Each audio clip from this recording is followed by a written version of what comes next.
பொள்ளாச்சி வழக்கில் 9 பேரும் குற்றவாளிகள் என ஏற்கனவே இன்று காலை அறிவிக்கப்பட்ட நிலையில் அனைவருக்கும் சாகும் வரைக்கும் ஆயுள் தண்டனையும் உறுதியாக இருக்கிறது. இந்த குவாண்டம் ஒவ்வொருத்தருக்கும் மாறுபட்டாலும் கூட இன் பிராக்டிக்கல் டேர்ம்ஸ் அனைவரும் அவர்களுடைய ஆயுட்காலம் வரைக்கும் சிறையில் இருப்பார்கள் என்பதுதான் தண்டனையுடைய சாராம்சம். இதை பற்றி தன்னுடைய பார்வையை பகிர்ந்து கொள்றதுக்கு இணைகிறார் வழக்கறிஞர் அருள்மொழி. மேம், இந்த தீர்ப்பை வரவேற்கிறீங்களா? வணக்கம். கண்டிப்பாக இந்த தீர்ப்பை வரவேற்கிறோம். ஏன்னா இந்த தீர்ப்பு பல தடைகளை கடந்து பல சவால்களை எதிர்கொண்டு வந்திருக்கிற ஒரு தீர்ப்பு. இதுல சம்பந்தப்பட்ட குற்றவாளிகள் எல்லாருமே அரசியல், பணபலம், ஜாதி பின்புலம் இதெல்லாம் கொண்டவங்க. ஆகையினால இப்படிப்பட்டவங்களுக்கு மேல வழக்கு நடக்கிறது அப்படிங்கிறதே ஒரு பாதிக்கப்பட்ட பெண்ணுக்கு பெரிய சவாலாக இருக்கும். இதுல பல பெண்கள் பாதிக்கப்பட்டிருக்காங்க. ஆனா இந்த குற்றவாளிகளுடைய புகைப்படங்கள்லாம் வருது பாருங்க. யாருமே நம்ம திரைப்படங்கள்லயோ மற்றதுலயோ காட்டுற மாதிரி இப்படிதான் இருப்பாங்க குற்றவாளிகள் அப்படின்னு சொல்றோமே, அது எல்லாத்துக்கும் மாறாக இருக்காங்க. அப்ப இவங்களுடைய பின்னணி, செல்வாக்கு எல்லாம் சேர்ந்து இந்த வழக்கை நீர்த்து போக செய்யறதுக்கான எல்லா முயற்சியும் நடந்தது.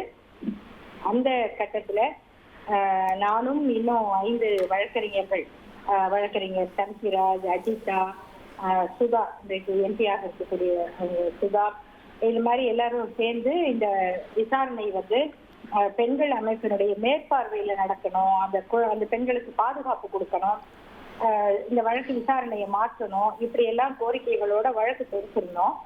அந்த வழக்குல காவல்துறை சார்பாக பதில் சொல்றதுக்கே அவ்வளவு தாமதமாச்சு. அதுக்கிடையில இந்த வழக்கு சிபிஐக்கு மாற்றப்பட்டது. அதற்கு பிறகும் கூட இது மெதுவா போகுது அப்படின்லாம் சில புகார்கள் இருந்தன. ஆனா புலனாய்வு அதிகாரிகளும் சரி, தமிழ்நாடு அரசு ஒரு நல்ல வாய்ப்பாக அந்த குற்றவாளிகளுக்கு தொடர்புடைய கட்சி ஆட்சியில இல்லாம போச்சு. அதனால ஆட்சி மாற்றம் ஏற்பட்ட பிறகு இந்த வழக்குல அந்த பெண்களுடைய அடையாளங்களும் வெளியிடப்படக்கூடாது அப்படிங்கிற கவனத்தோடையும் நடந்திருக்கு. அரசு வழக்கறிஞர்கள் ரொம்ப சிறப்பாக வழக்கு நடத்தியிருக்காங்க.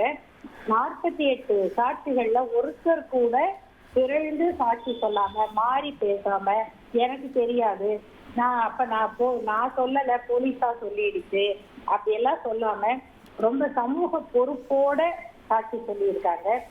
இந்த எல்லாருடைய முயற்சியினால இவ்வளவு ஒரு சமூகத்துக்கு எதிரான ஒரு குற்றம், அந்த குற்றத்துல இப்படியான ஒரு தீர்ப்பு கிடைச்சிருக்கு அப்படிங்கிறது ஒரு பெரிய நிம்மதியும் நம்பிக்கையும் அளிக்கக்கூடிய ஒரு விஷயமா நான் பாக்குறேன். நன்றி மேடம், தேங்க்யூ வெரி மச்.